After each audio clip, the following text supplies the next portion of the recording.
Hello সবাইকে, কেমন আছেন সবাই? আশা করছি ভালো আছেন। তো শীতকালে বাবার বাড়ি আসলে পিঠে পুলি তো খেতেই হবে। শীতকালে মেয়ে বাড়িতে আসবে আর মা পিঠে বানাবে না, তাই কি হয়? তো এখানে মা, মাসি, বড় মা, আমার ছোট বোন সবাই একসঙ্গে পিঠে বানাচ্ছিল। মাসির হাতটা এত দ্রুত চলছে, আমার বোন আসলেও পিঠে বানাতে পারে না, কিন্তু ও শিখছে পিঠে বানানো। আর আমি একটু ভিডিও করছি বসে বসে তাদেরকে। দেখুন কত জোরে পিঠেটা বানাচ্ছে, বাপরে বাপ। এরা সবাই এক্সপার্ট। তার মধ্যে আমার বড় মাও চলে আসলো, যে সব থেকে বেশি এক্সপার্ট পিঠে বানানোর।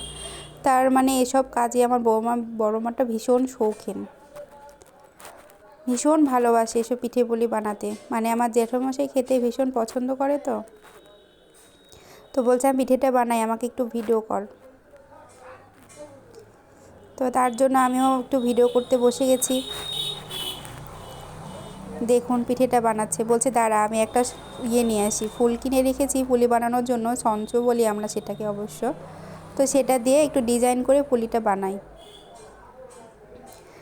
তো এর দেখুন অনেকগুলোই বানানো হয়ে গেছে এর মধ্যে। যদিও আমি এসব বানাতে পারি না ভালো, কিন্তু টুকটাক ট্রাই করি। তো এই দেখুন এর মধ্যে বড় মা সঞ্চটা নিয়েও চলে এসেছে, পিঠে বানানোর ডিজাইন ফুল। দেখলাম ভালোই হচ্ছে, তো আমি বড় মাকে বললাম আমিও একটা কিনবো এরকম। দেখতে দেখতে অনেকগুলোই হয়ে গেল বানানো। এই যে দেখুন, দেখলাম জিনিসটাতে খুব তাড়াতাড়ি হচ্ছে, জানেন তো। বললাম বাহ, খুব সুন্দর একটা জিনিস, তো বেশি চাপও নেই কাজের।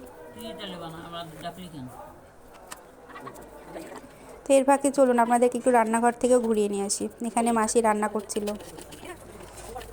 তো তারপরে আবার বড় বলছে দেখ এটা আর এক ডিজাইনে বানাই, আরও তাড়াতাড়ি হবে। তো এরকম রুটির মতো বেলে নিল, নিয়ে দেখলাম গ্লাস দিয়ে ছোট ছোট করে সুন্দর করে কেটে নিল। নিয়ে এর মধ্যে এখন পুর ভরে পুলিটা তৈরি করবে। ভালোই লাগছিল দেখতে। এদিকে সবাই রোদে বসে কাজ করছিল, শীতের দুপুরে মিষ্টি মিষ্টি রোদ। শীতকালে পিঠে পুলি না হলে কিন্তু একদম চলে না, বলুন। শীত মানে পিঠে পুলি, সব কিছুরই একটা যেন আমেজ চলে আসে। বেশ ভালোই লাগছিল সবাই মিলে বসে বসে কাজ করতে।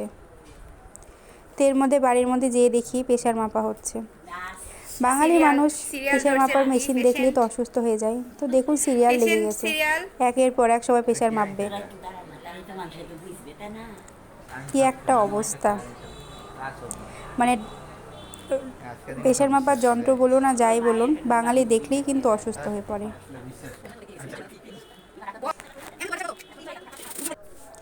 তো মাসির প্রেশার মোটামুটি ঠিকই আছে। তো এর মধ্যে পিঠেটাও রেডি হয়ে গেছে। যে দেখুন পিঠেটা মাসি একটু গুঁড়ো দুধ গুলিয়ে দুধের মধ্যে দিয়ে দিল। দারুণ হয়েছে কিন্তু পিঠেটা।